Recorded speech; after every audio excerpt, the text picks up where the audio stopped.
जय हिंद साथियों। कैसे हैं आप सभी। स्टडी विद शैलेंद्र में आपका स्वागत है और हम एमपी पटवारी के लिए साइंस की क्लासेस डिस्कस कर रहे हैं। ये हमारी क्लास नंबर 19 रहेगी और हमारी ये बायोलॉजी की थर्ड क्लास है। ठीक है, और इस वीडियो के अंदर हम सबसे पहले डिस्कस करेंगे क्या, कार्बोहाइड्रेट के स्रोत। ठीक है, कार्बोहाइड्रेट के स्रोत क्या क्या हैं, इनको डिस्कस करेंगे हम। ठीक है, फिर हम आगे की चीज़ों को प्रोसीड करेंगे। राइट, देखिए सबसे पहले हेडिंग आप डालेंगे क्या, हेडिंग डालिए कार्बोहाइड्रेट। कार्बोहाइड्रेट के स्रोत। राइट, कार्बोहाइड्रेट के स्रोत आप लिखेंगे। ठीक है, आपको एक प्रॉपर तरीके से नोट्स आपका बनवाया जा रहा है ताकि आपकी एक अच्छी तैयारी हो सके। क्लियर है। तो कार्बोहाइड्रेट के सोर्स की हम बात करें तो नंबर एक पर अगर हम बात करें सबसे पहले तो लिखिए जैसे कि आपका आलू हो गया। ठीक है, आलू इसका सोर्स है, फल है। ठीक है, इसके अलावा आपका अनाज हो गया। राइट, क्या हो गया, अनाज हो गया। ठीक है, अनाज आपने लिख दिया। राइट, इसके अलावा इसमें आपका शर्करा हो गई, ये भी कार्बोहाइड्रेट है। ठीक है, रोटी हो गई, दूध हो गया। इन सभी से आपको क्या है, कार्बोहाइड्रेट जो है वो मिल जाता है। ठीक है, क्लियर है। तो ये कार्बोहाइड्रेट के क्या हो गए, सोर्सेस हो गए। इसके बाद अगर हम बात करें तो देखिए नेक्स्ट पॉइंट लिखिए ज़रा। नेक्स्ट पॉइंट होगा कार्बोहाइड्रेट, कार्बोहाइड्रेट की अत्यधिक मात्रा लेने से, की अत्यधिक मात्रा लेने से पाचन तंत्र संबंधी रोग हो जाते हैं। लेने से पाचन संबंधी रोग हो जाते हैं। राइट, कौन से रोग हो जाते हैं, पाचन संबंधी रोग हो जाते हैं अगर आप एक्स्ट्रा कार्बोहाइड्रेट को कंजप्ट करते हैं। ठीक है, इसके अलावा अगर आप कार्बोहाइड्रेट की अगर अधिकता रहती है, ठीक है, क्या होती है, कार्बोहाइड्रेट की अगर अधिकता होती है तो फिर आपको क्या, मोटापा का भी सामना करना पड़ सकता है। किसका, मोटापे का सामना भी आपको करना पड़ सकता है। क्लियर। तो फिर आप चाहे वयस्क हों या आप छोटे बच्चे हों या फिर आप बूढ़े हों, इससे कोई फर्क नहीं पड़ता। अगर आप अत्यधिक मात्रा में अगर आप कार्बोहाइड्रेट का कंजप्शन करते हैं तो फिर पाचन संबंधी रोग तो होंगे ही होंगे, प्लस में आपको मोटापा भी देखने के लिए मिलेगा। ठीक है, और फिर आपको काफ़ी सारी बीमारियां होना स्टार्ट हो जाएंगी, जैसे कि आपका पाचन की बीमारी होगी, शुगर की होगी, बीपी की प्रॉब्लम्स होना स्टार्ट हो जाएंगी। क्लियर है। तो ये कार्बोहाइड्रेट के प्रॉब्लम्स हैं और चीज़ें हैं। इसके बाद अब हम फैट की बात करते हैं तो हेडिंग डालिए फैट। ठीक है, लिखिए बसा, जिसे हम क्या बोलते हैं, जिसे हम फैट बोलते हैं, और इसके बारे में भी हम बात कर लेते हैं। राइट, लिखिए इसका पहला पॉइंट लिखिए ज़रा, लिखिए बसा तेलीय अम्लों एवं ग्लिसरॉल से बना यौगिक है, से बना यौगिक है। क्लियर है साथियों। ठीक है, और इसमें जो है आपका कार्बन शामिल होता है। ठीक है, आगे लिख सकते हैं यौगिक है जो इसके अंदर आपको पता है क्या शामिल होता है, कार्बन शामिल होता है। तो कार्बन हो गया, जो कार्बन, इसके अलावा हाइड्रोजन हो गया। ठीक है, कार्बन, हाइड्रोजन, और इसके अलावा आपका ऑक्सीजन। ठीक है, जो इन सब से बना होता है। क्लियर। तो आपका जो फैट होता है ना, वो फैट जो है आपका किससे बना होता है, कार्बन, हाइड्रोजन और ऑक्सीजन से बना होता है। तेलीय अम्लों और ग्लिसरॉल के यौगिक से बना हुआ माना जाता है ये। ठीक है, इसके अंदर हमने कल क्या बताया था कि सर्वाधिक एनर्जी होती है। ठीक है, क्या होती है इसके अंदर, सर्वाधिक ऊर्जा। राइट, इंस्टेंट ऊर्जा के लिए आपको बताया था क्या, इंस्टेंट ऊर्जा के लिए आपको ग्लूकोज, लेकिन सर्वाधिक ऊर्जा के आपके लिए आपको कहाँ पर जाएंगे, सर्वाधिक ऊर्जा के लिए आप बसा पर जाएंगे। क्लियर है। ठीक है, नेक्स्ट पॉइंट लिखिए इसका, 1 ग्राम 1 ग्राम वसा के ऑक्सीकरण द्वारा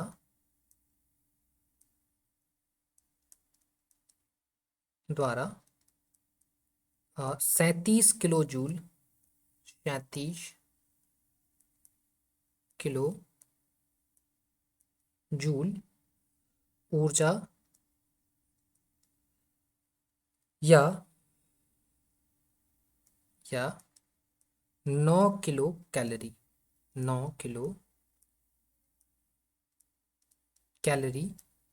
ऊर्जा उत्पन्न होती है। राइट, 9 किलो कैलोरी ऊर्जा उत्पन्न होती है किससे? 1 ग्राम वसा के ऑक्सीडेशन से। क्लियर है? तो ये पॉइंट आपको समझ में आ गया होगा, आपने नोट कर लिया। क्या नोट किया? कि 1 ग्राम वसा के ऑक्सीकरण द्वारा 37 किलो जूल ऊर्जा या 9 किलो कैलोरी उत्पन्न होती है। ठीक है, आगे आ जाइए जरा। नेक्स्ट पॉइंट लिखिए। नेक्स्ट पॉइंट है ये, जल में अघुलनशील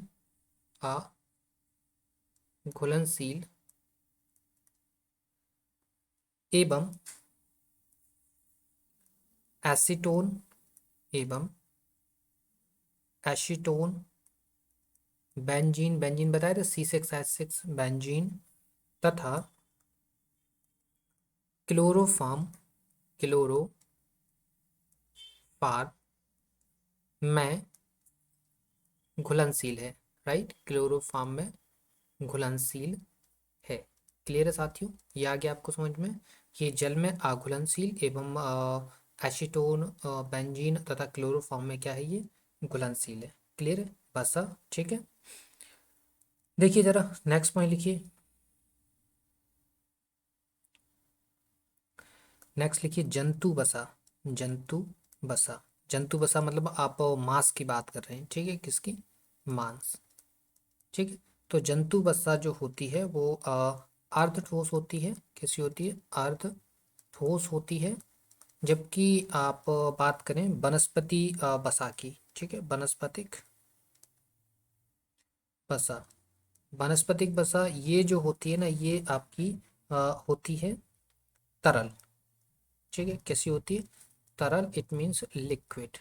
क्लियर है? तो कैसी बसा है? ये लिक्विड बसा है। क्लियर है? आगे समझ में आपको कि ये पॉइंट आपको दोनों के दोनों याद रखना है। जंतु बसा जो कि मांस होता है, तो ये अर्ध ठोस होता है, और वनस्पतिक बसा जो कि लिक्विड होती है। क्लियर है?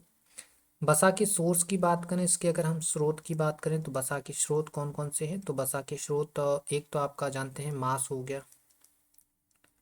ठीक है, इसके अलावा घी हो गया, मक्खन हो गया,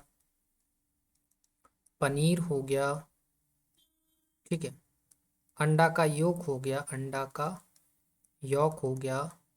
ठीक है, इसके अलावा सोयाबीन जो है वो क्या है इसमें? सोयाबीन हो गया। सोयाबीन के अलावा वनस्पतिक तेल हो गए। कौन से हो गए? वनस्पतिक तेल, जिसमें आप मेनली आपने नाम सुना होगा डालडा। सुना है? तो ये आपका क्या हो जाता है? इसके अंदर क्या आता है? आपका बसा होता है। ठीक है, इसके अलावा ये पॉइंट आप याद रखिएगा इसका, सोयाबीन के अंदर जो है वो क्या होता है? सर्वाधिक प्रोटीन होता है। क्या होता है? प्रोटीन की अधिकता होती है। क्लियर? तो ये प्रश्न कई बार पूछा जाता है कि प्रोटीन के अंदर कौन सा कंटेंट होता है? तो प्रोटीन के अंदर प्रोटीन होता है। ठीक है, बसा भी होता है। क्लियर है? तो ये बसा के सोर्सेस आप याद रखेंगे। क्लियर? आपको समझ में आ गया इतना? ये सारी चीज़ें आपने नोट कर ली होंगी। ज़रा आगे आ जाइए, और आगे की हम बात करें तो नेक्स्ट पॉइंट लिखिए। बसा की कमी से त्वचा सूखी हो जाती है। कैसी हो जाती है? सूखी हो जाती है। ठीक है, और व्यक्ति के अंदर कैसा दुबलापन नजर आता है। क्लियर है? नेक्स्ट पॉइंट लिखिए। बसा की कमी के कारण वसा की कमी के कारण वसा में घुलनशील विटामिनों की वसा में घुलनशील विटामिनों की कमी हो जाती है। क्या हो जाती है? विटामिनों की कमी हो जाती है। ठीक है। यहाँ पर एक चीज आप अंडरलाइन करेंगे। क्या अंडरलाइन करेंगे? बसा में घुलनशील। ठीक है, बसा में घुलनशील विटामिन, इनकी बात याद, ये चीज आप नोट करेंगे। जब बसा की कमी होगी तो जाहिर सी बात है उसमें जो घुलने वाली विटामिन्स हैं उनकी भी कमी हो जाएगी। तो ऐसी विटामिन्स की हम बात करें जो बसा में क्या है? घुलनशील हैं। तो बसा में घुलनशील विटामिन्स कौन सी हैं? ए, डी, ई, के। ये जो चार विटामिन्स हैं साथियों, ये चारों की चारों जो विटामिन्स हैं वो बसा में घुलनशील विटामिन्स हैं। तो जब बसा की कमी होगी तो जाहिर सी बात है विटामिन ए भी डिक्रीज होगा, डी भी डिक्रीज होगा, ई भी डिक्रीज होगा और के भी डिक्रीज हो जाएगा। क्लियर है? चलिए नेक्स्ट पॉइंट लिखिए। देखिए फिर से वही, अगर बसा की कमी होगी तो त्वचा सूखी हो जाएगी और बसा की अधिकता होगी तो क्या हो जाएगा? मोटापा हो जाएगा। राइट। बसा की अधिकता क्या हो जाएगा? अगर वसा की कमी से त्वचा सूखी हो रही है तो वसा की अधिकता से क्या हो जाएगा? मोटापा आएगा। क्या आ जाएगा? मोटापा आ जाएगा। और क्या हो जाएगा? कोलेस्ट्रॉल स्तर हाई हो जाएगा। क्या हो जाएगा? कोलेस्ट्रॉल का स्तर बढ़ जाएगा। और जब बॉडी के अंदर कोलेस्ट्रॉल का स्तर बढ़ जाता है तो फिर आपको कुछ बीमारियां होती हैं। फिर आपको बीमारी कौन सी होगी? कोलेस्ट्रॉल के हाई होने पर आपको हार्ट अटैक का जो है खतरा है। हार्ट अटैक का खतरा ये आपको बढ़ जाएगा। ठीक है। इसके अलावा बीपी की प्रॉब्लम्स हो जाएगी। किसकी? बीपी की प्रॉब्लम आपको हो जाएगी। जब आपको कोलेस्ट्रॉल हाई होगा तो फिर आपको बीपी की प्रॉब्लम स्टार्ट हो जाएगी। BP it means blood pressure. ठीक है, ब्लड प्रेशर। क्लियर? आगे इतना आपको समझ में कि अगर कोलेस्ट्रॉल बढ़ेगा तो हार्ट अटैक का खतरा बढ़ेगा और ब्लड प्रेशर की प्रॉब्लम्स आपकी इंक्रीज हो जाएगी। ठीक है, क्लियर? इतना आपको समझ में आ गया। बसा और हमने कार्बोहाइड्रेट को देख लिया है। अब हम प्रोटीन पर आ जाते हैं और लिखिए ज़रा प्रोटीन, हेडिंग डालिए। क्या डालेंगे हेडिंग? प्रोटीन। ठीक है, प्रोटीन। राइट।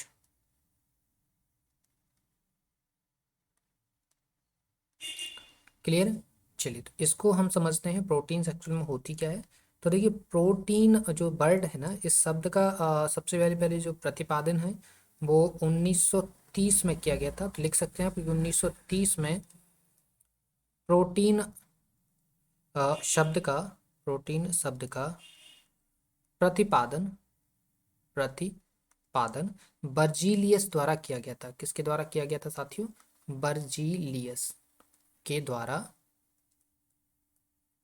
किया गया। राइट, लिखा आपने, बर्जीलियस के द्वारा किया गया।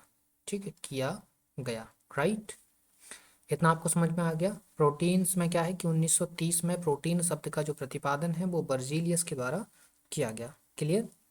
चलिए नेक्स्ट लिखिए। प्रोटीन जो है ना, प्रोटीन अमीनो एसिड का क्या होता है? बहुलक होता है। तो अमीनो, प्रोटीन अमीनो अम्लों का, अम्लों का बहुलक होता है। क्या होता है? बहुलक होता है। क्लियर? तो ये पॉइंट आपको हमेशा याद रखना है कि बॉडी के अंदर जो आपका प्रोटीन होता है वो किस में टूट जाता है? वो एमिनो एसिड्स के अंदर टूट जाता है। ठीक है, तो हमारी बॉडी डायरेक्टली प्रोटीन को अपने अंदर स्टोर नहीं रखती है। वो क्या करती है? एमिनो एसिड्स में ब्रेक करती है। किसको? प्रोटीन को। ठीक है, आगे देखिए, लिखिए protein, protein carbon, hydrogen, oxygen, nitrogen से बनी होती है। नाइट्रोजन से बनी होती है। राइट, लिख गया? इसके आगे लिखिए जरा, लिखिए नेक्स्ट पॉइंट लिखिए। कुछ प्रोटीन, कुछ प्रोटीन में आपका सल्फर मिलता है जिसे आप गंधक बोलते हैं, ठीक है। इसके अलावा फॉस्फोरस मिलता है, लोहा भी पाया जाता है, भी पाया जाता है। क्लियर मेरे साथियों? क्या है, कुछ प्रोटीन्स के अंदर सल्फर इट मीन्स गंधक, पी इट मीन्स फास्फोरस, और लोहा ये भी चीज़ें पाई जाती हैं, ठीक है। क्लियर? इसके बाद प्रोटीन का हम लास्ट पॉइंट लिखेंगे, उसके बाद हम प्रोटीन के सोर्स की बात करेंगे और उसके होने वाले रोग की बात करेंगे। लिखिए जरा, प्रोटीन में, प्रोटीन में 20 प्रकार के, 20 प्रकार के अमीनो अम्ल पाए जाते हैं, ठीक है। क्या पाए जाते हैं? अमीनो अम्ल पाए जाते हैं, ठीक है साथियों। तो प्रोटीन में क्या 20 प्रकार के अमीनो एसिड्स जो हैं वो पाए जाते हैं, ठीक है। ये पॉइंट आपने लिख लिया। क्लियर? तो ये चीज़ आपको समझ में आ गई है। अब हम बात करते हैं किसकी? प्रोटीन के स्रोत की। प्रोटीन के स्रोत, तो ये जनरली नॉर्मल सा क्वेश्चन है, एग्जाम्स के अंदर काफ़ी ज़्यादा पूछा जाता है। तो प्रोटीन के सोर्सेस देखिए ज़रा, प्रोटीन के सोर्सेस में रिच सोर्स कौन सा होता है? दालें और सोयाबीन। ये प्रोटीन का सबसे रिच सोर्स है, ठीक है। क्या है? सबसे ज़्यादा रिच सोर्स है। इसके अलावा सोयाबीन के अलावा आप बात करें तो मछली है, अंडा है, दूध हो गया आपका, ठीक है। दूध हो गया, सब आपकी हरी सब्जियां हो गई, कौन सी? हरी सब्जियां हो गई, ठीक है। इसके अलावा फल हो गए। ये सारे के सारे क्या हैं? प्रोटीन के सोर्सेस हैं, जिनमें आप दो को मेनली याद रखेंगे, जिसमें क्या? प्रोटीन और दालें, ये क्या है? इसके रिच सोर्स हैं, रिच सोर्स, ठीक है। सबसे ज़्यादा अगर आपसे बोला जाए कि सबसे ज़्यादा प्रोटीन कहाँ मिलता है, तो सबसे ज़्यादा प्रोटीन आपको सोयाबीन और उसके बाद दाल के अंदर देखने के लिए मिल जाता है। क्लियर है?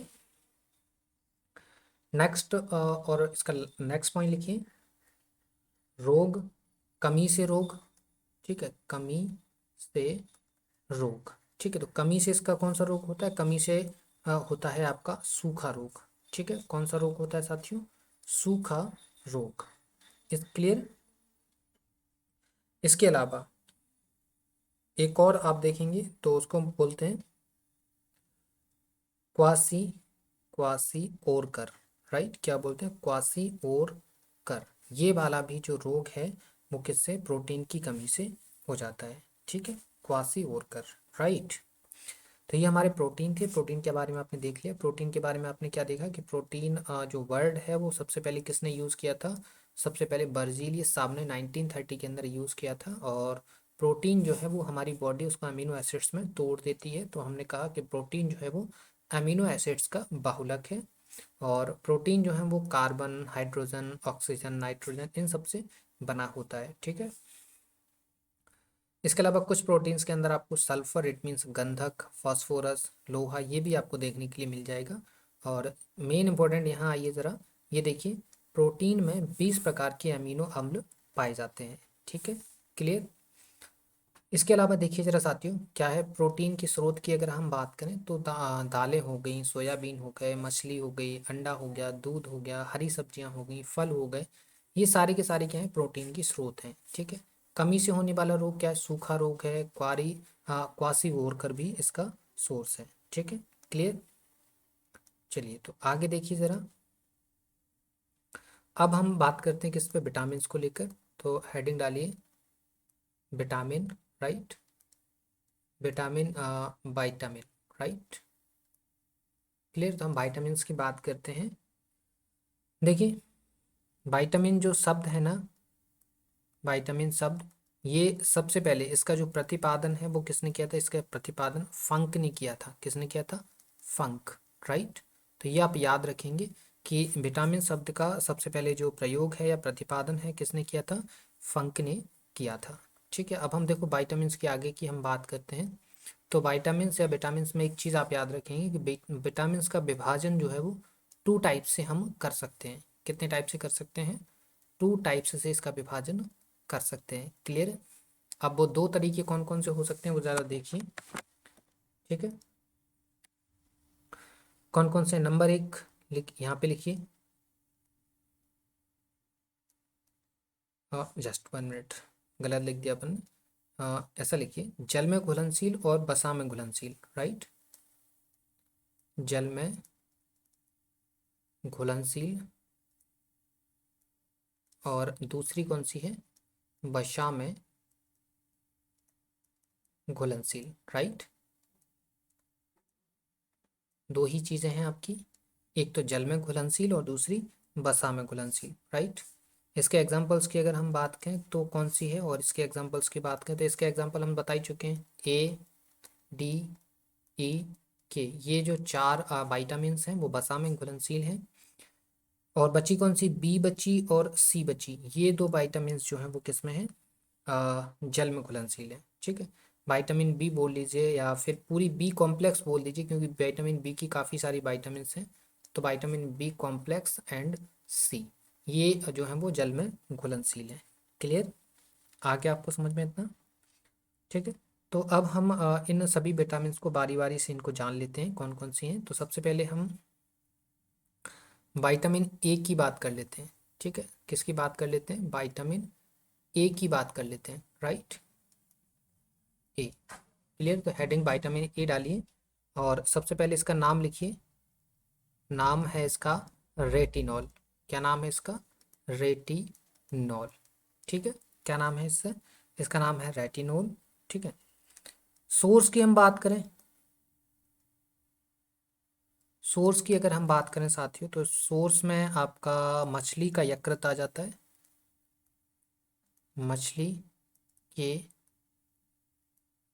यकृत का तेल जो है वो किसका है, इसका सोर्स हो जाएगा। दूसरा हो जाएगा आपका यकृत। तीसरा गुर्दा, राइट। इसके अलावा फल, टमाटर, गाजर, मक्खन,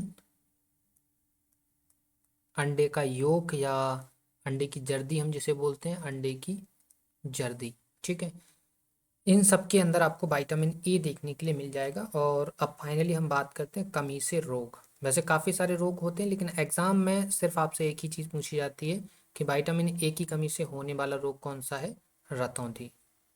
ठीक है, कौन सा रोग है, रतौंधी।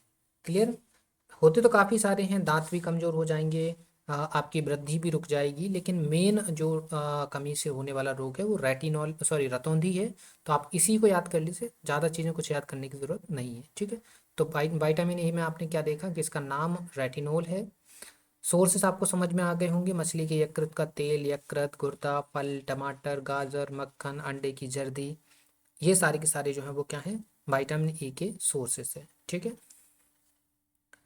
हम विटामिन बी पे आ जाते हैं।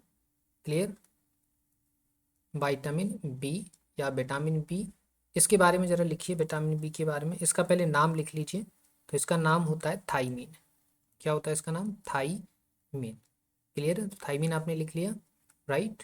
और इसके अगर हम सोर्सेज की बात करें, स्रोत की बात करें, कहाँ कहाँ से आपको जो है विटामिन बी जो है वो मिल सकता है, तो विटामिन बी आपको जो है वो बीज वाले, बीज वाले अन्न से मिल जाएगा।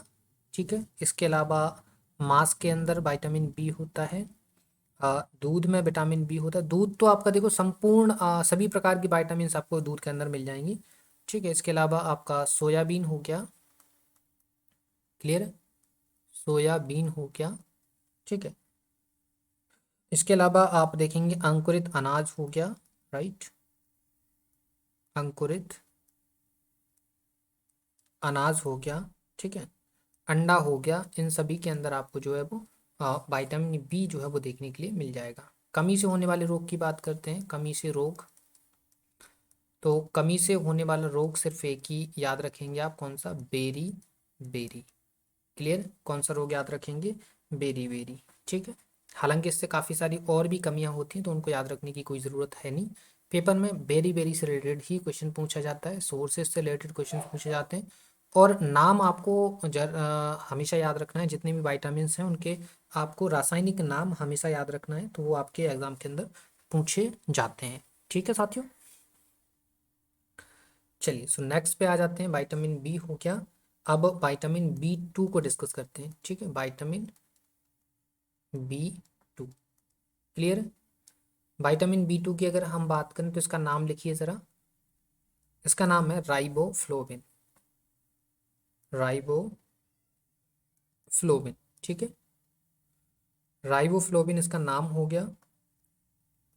इसके अलावा हम इसके सोर्स की बात करते हैं। ठीक है, स्रोत की हम बात करते हैं, तो स्रोत में देखिए जरा, इसका स्रोत हो जाएगा मांस, सोयाबीन, दूध, और हो जाएगा आपका अंडा। ठीक है, तो ये सारी चीज़ें आपकी क्या हो जाएंगी, विटामिन B2 की सोर्सेस हो जाएंगी। ठीक है, क्लियर है। चलिए, तो इसमें आपके ये याद नहीं रखना है कमी से होने वाला रोग। ठीक है, विटामिन B2 के बाद अब आप आ जाइए किसमें, विटामिन B3 में। ठीक है, विटामिन B3 में तो विटामिन बी कॉम्प्लेक्स की तो आपको सिर्फ नाम ही याद रखना है। ठीक है, कमी से होने वाले रोग कोई ज़रूरी नहीं है, नाम जो अगर ज़रूरी होगा तो हम आपको ज़रूर बताएंगे। B3 का नाम होता है पेंटोथेनिक एसिड। क्या होता है, पेंटोथेनिक एसिड, राइट। ये इसका रासायनिक नाम हो गया पेंटोथेनिक एसिड।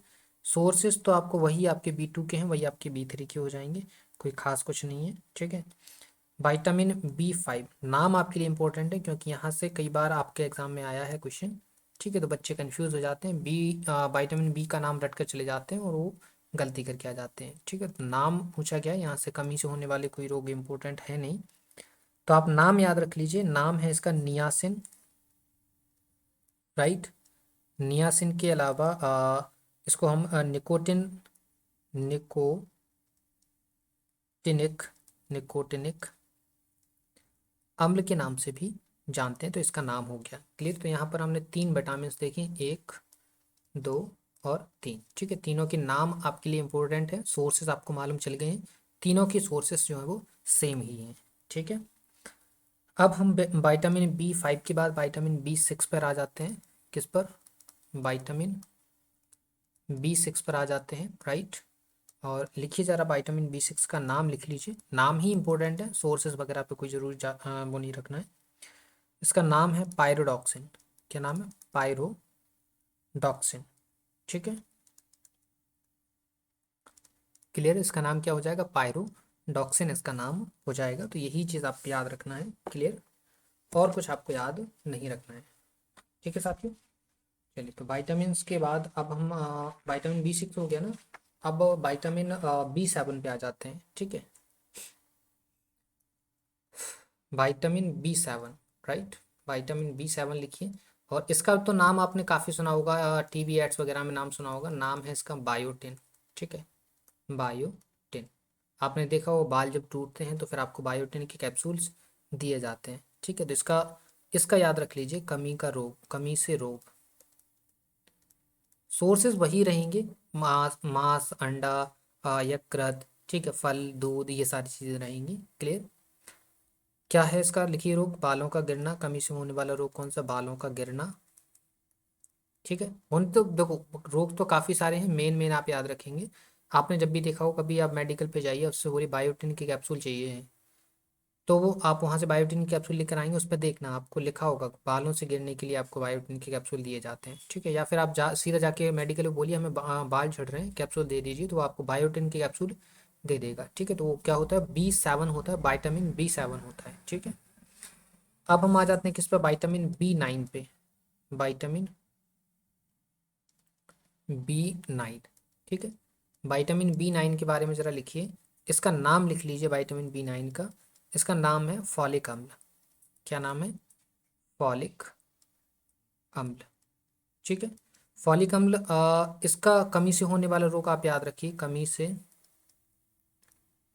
होने वाला रोग। ठीक है, कौन सा रोग है, ब्लड की कमी, क्या होता है, ब्लड की कमी। ठीक है, जहाँ पे जो चीज़ इंपॉर्टेंट है वो आपको बता रहे हैं। तो फॉलिक एसिड याद रखेंगे, फॉलिक एसिड से कमी से होने वाला रोग क्या हो जाएगा, ब्लड की कमी हो जाएगा। ठीक है, B9, सॉरी, हाँ, क्लियर है, कमी हो जाए, ये हो जाएगा। चलिए, विटामिन B9 हो गया। B12 पर आ जाते हैं। विटामिन B12, बी कॉम्प्लेक्स की लास्ट यही विटामिन है, तो आप इसको पढ़ लीजिए। नाम इसका याद रखिए, नाम है इसका साइनोकोबालामाइन। क्या नाम है, साइनोकोबालामाइन। काफ़ी बड़ा नाम है इसका, साइनोकोबालामाइन, लेकिन नाम बड़ा प्यारा है ना। तो आपको विटामिन B12 का नाम याद रखना है, नाम है इसका साइनोकोबालामाइन। ठीक है, क्लियर है। और मुख्य स्रोत तो आपका वही, आपके वही रहेंगे, ठीक है, जो आप पढ़ते आ रहे हैं। कमी से रोग देख लीजिए, कमी से रोग, कमी से रोग, यहाँ भी वही होगा, ब्लड की कमी। ठीक है, क्या हो जाएगा, ब्लड की कमी। क्लियर। चलिए, तो अब हम आ जाते हैं, विटामिन बी कॉम्प्लेक्स कंप्लीट हुई। बी कॉम्प्लेक्स के अंदर आपने कौन कौन से देखा, विटामिन बी कॉम्प्लेक्स के अंदर आपने कौन कौन सी विटामिन देखी, जरा बताइए। पढ़िए, क्या है आपके विटामिन, याद हो गई होंगी आपको, है ना। ठीक है, सबसे पहले आपने कौन सी देखी, विटामिन B2 देखी। ठीक है, B2 के बाद B3, B3 के बाद B5, फिर B6, B7, B9 और B12। ठीक है ना। तो ये आपकी विटामिन बी कॉम्प्लेक्स के अंदर आती हैं सारी की सारी विटामिन्स। अब हम विटामिन सी की बात कर लेते हैं। ठीक है, विटामिन सी, क्लियर, जिसका नाम क्या नाम है इसका, एस्कॉर्बिक एसिड है इसका नाम, क्या है, एस्कॉर्बिक अम्ल, राइट। क्या बोलते हैं हम इसको, एस्कॉर्बिक अम्ल या एस्कॉर्बिक एसिड। ठीक है, सोर्स इसके इंपॉर्टेंट है, तो सोर्स आप लिख लीजिए, सोर्स क्या होगा इसका, स्रोत क्या होंगे इसके, होंगे नींबू, संतरा, ठीक है, नारंगी और टमाटर, ठीक है, आंवला, खट्टे पदार्थ, ये सब विटामिन सी के सोर्सेस हैं। और कमी से रोग देखिए, कमी से रोग, ठीक, कमी से कौन सा रोग होता है, इसकी कमी से रोग होता है मसूड़े फूलना, मसूड़े फूलना, और हाँ, मसूड़े फूलना आपका मेन, तो इसमें मसूड़े फूलना ही होता है। दांतों का कमजोर होना, दांतों का कमजोर होना, ये विटामिन सी से होता है। ठीक है, क्लियर। इसके अलावा स्कर्वी रोग, कौन सा रोग, स्कर्वी रोग। ठीक है, स्कर्वी रोग जो है वो मेन इसका कमी से होने वाला रोग है। ठीक है, तो ये सारी चीज़ें आप याद रखेंगे। क्या, विटामिन सी का नाम एस्कॉर्बिकम, सोर्स नींबू, संतरा, नारंगी, टमाटर, आंवला, खट्टे पदार्थ। कमी से रोग कौन से होंगे, मसूड़े होंगे, मसूड़े फूलना होगा, दांतों का कमजोर होना होगा, स्कर्वी रोग होना होगा। ठीक है, विटामिन सी के बाद अब हम विटामिन डी पर आ जाते हैं। ठीक है, किस पर आ जाते हैं, विटामिन डी पर, राइट। जरा देखिए, विटामिन डी का इसका नाम देखिए, इसका नाम है आपका कैल्सीफेरोल। क्या नाम है, कैल्सीफेरोल, राइट। क्या नाम हो जाएगा इसका साथियों, कैल्सीफेरोल। ठीक है, इसके सोर्सेस की हम बात करें, सोर्सेस लिख लीजिए, स्रोत क्या क्या है इसके। ठीक है, स्रोत के अंदर मछली का यकृत, मछली के यकृत का तेल, मछली के यकृत का तेल, ठीक है, और इसके अलावा दूध, अंडा, और सूर्य का प्रकाश। ठीक है, क्या, सूर्य का प्रकाश, ये सारी चीज़ें क्या हैं साथियों, ये विटामिन डी के सोर्सेस हैं। ठीक है, जिसमें मेन आपके एग्जाम के अंदर जो पूछा जाता है, तो फिर आपसे ये वाला ऑप्शन आपको दिया जाता है, कौन सा, सूर्य का प्रकाश। तो इसको आप डबल स्टार या 3 स्टार लगाकर लिख लेंगे कि विटामिन डी का मेन सोर्स क्या है, विटामिन डी का मेन सोर्स है सूर्य का प्रकाश। ठीक है, कमी से रोग, कमी से रोग कौन सा होता है, होता है आपका सूखा रोग। कौन सा होता है? सूखा रोग। ठीक है, कौन सा हो जाएगा साथियों? सूखा रोग हो जाएगा। ठीक है, अब हम आ जाते हैं विटामिन ई पर। क्लियर, लिखिए vitamin E. Right, vitamin E की हम बात करते हैं, नाम लिखिए जरा इसका विटामिन ई का। विटामिन ई का नाम है टोकोफेरोल। क्या नाम है? टोकोफेरोल। क्लियर है, टोकोफेरोल की इसका नाम है। सोर्सेस की अगर हम बात करें तो इसके जो सोर्सेस हैं साथियों वो हैं पत्ती वाली तरकारियाँ। कौन सी? पत्ती वाली तरकारियाँ, मतलब सब्जियाँ, पत्ती वाली जो सब्जियाँ होती हैं। ठीक है, इसके अलावा दूध, मक्खन, अंकुरित अनाज। ठीक है, ये इसके क्या हो जाएंगे? विटामिन ई के मेन सोर्सेस हो जाएंगे। ठीक है, कमी से रोग आपका इंपॉर्टेंट है इसका, तो कमी से रोग याद रखिए जरा। देखिए, कमी से होने वाला रोग कौन सा है? जनन शक्ति में कमी। जनन शक्ति में कमी। राइट, ये किसका कमी, किसकी कमी से होने वाला रोग है? विटामिन ई की कमी से। और इसका मार्केट में एक कैप्सूल भी आता है, इसको हम बोलते हैं ईवियन 400। ठीक है, 400 भी आता है, 600 भी आता है, ये कैप्सूल आता है। ठीक है, विटामिन ई का। Right, clear. तो विटामिन ई से होने वाला रोग कौन सा है? जनन शक्ति में कमी हो जाती है। ठीक है, तो फाइनली अब हम लास्ट विटामिन पे आ जाते हैं और विटामिन के की हम बात कर लेते हैं। राइट, तो विटामिन के का रासायनिक नाम क्या होता है जरा बताइए? विटामिन के, इसका रासायनिक नाम क्या होता है साथियों? इसका रासायनिक नाम होता है फिलोक्विनोन। क्या नाम होता है? फिलोक्विनोन। राइट, ये इसका क्या हो जाएगा साथियों? इसका विटामिन के का रासायनिक नाम हो जाएगा। ठीक है, सोर्सेस जरा देख लीजिए, इसके सोर्सेस क्या होते हैं साथियों? तो इसके सोर्सेस में आपकी हरी सब्जियां आ जाएंगी। क्या आ जाएंगी? हरी सब्जियां आ जाएंगी। ठीक है, इसके अलावा आपका सोयाबीन का तेल आ जाएगा। सोयाबीन का तेल आ जाएगा। इसके अलावा टमाटर आ जाएंगे। ठीक है, टमाटर आ जाएंगे इसके अंदर। क्लियर, तो ये आपके क्या है? विटामिन के सोर्सेस हैं। राइट, और कमी से होने वाला रोग क्या है? कमी से रोग। ठीक है, कमी से कौन सा रोग होगा वो जरा देख लीजिए। कमी से रोग। राइट, कमी से रोग कौन सा होगा? कमी से रोग होगा रक्त का थक्का ना जमना। रक्त का थक्का ना जमना। ठीक है, तो ये विटामिन के बारे में जानकारी थी। क्लियर, तो उम्मीद है ये विटामिन्स आपको समझ में आ गई होंगी। तो आज हमने क्या क्या देख लिया? आज हमने सोर्स ऑफ कार्बोहाइड्रेट डिस्कस किया। ठीक है, कार्बोहाइड्रेट को डिस्कस किया। राइट, इसके अलावा हमने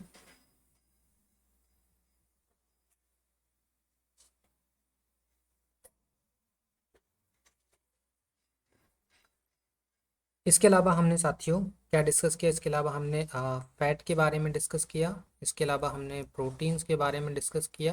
राइट, और हमने जो है वो वाइटामिन्स के बारे में भी डिस्कस कर लिया।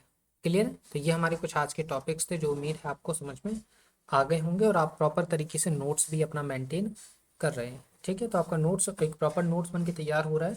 क्लियर है, तो ऐसे ही हमारे साथ बने रहिए, सपोर्ट बनाए रखिए आपका। ठीक है, आपके साथ की बहुत ज़्यादा ज़रूरत है। और वीडियो पसंद आए, क्लास पसंद आए तो क्लास को लाइक ज़रूर कर दीजिएगा। ठीक है, तो मिलते हैं आपसे नेक्स्ट वीडियो में, तब तक के लिए धन्यवाद।